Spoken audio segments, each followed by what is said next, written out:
নমস্কার। আমার আজকের কবিতা কৃপণ। এটি কবিগুরুর খেয়া কাব্যগ্রন্থেরই অন্তর্গত। কৃপণ। আমি ভিক্ষা করে ফিরতেছিলেম গ্রামের পথে পথে। তুমি তখন চলেছিলে তোমার স্বর্ণরথে। অপূর্ব এক স্বপ্ন সম লাগতেছিল চক্ষে মম। কি বিচিত্র শোভা তোমার, কি বিচিত্র সাজ। আমি মনে ভাবতেছিলেম এ কোন মহারাজ। আজি শুভক্ষণে রাত পোহালো, ভেবেছিলেন তবে আজ আমারে দাঁড়ে দাঁড়ে ফিরিতে নাহি হবে। চলিতে রথ ধনধান্য ছড়াবে দুই ধারে, মুঠা মুঠা কুড়িয়ে নেব ভারে ভারে। দেখি সহসা রথ থেমে গেল আমার কাছে এসে। আমার মুখ পানে চেয়ে নামলে তুমি হেসে। দেখে মুখের প্রসন্নতা জুড়িয়ে গেল সকল ব্যথা।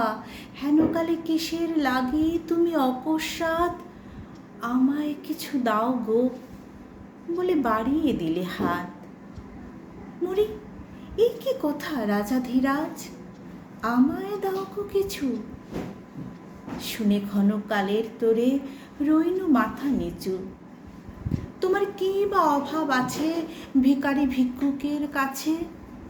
এ কেবল কৌতুকের বসে আমায় প্রবঞ্চনা। ঝুলি হতে দিলেম তুলে একটি ছোট্ট কণা। যবে ঘরে এনে পাত্রখানি উজাড় করি, এ কি ভিক্ষা মাঝে একটি ছোট সোনার কণা দেখি।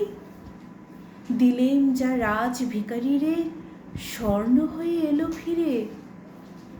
তখন কাঁদি চোখের জলে দুটি নয়ন ভরে। তোমায় কেন দিইনি আমার সকল শূন্য করে। কি অদ্ভুত আত্মসমর্পণ না? কি ভালো লাগে, কিভাবে মানুষ নিজেকে উজাড় করে দিতে হয়, নিজেকে উজাড় করে ফেলতে হয়, তবেই না কিছু পাওয়া যায়।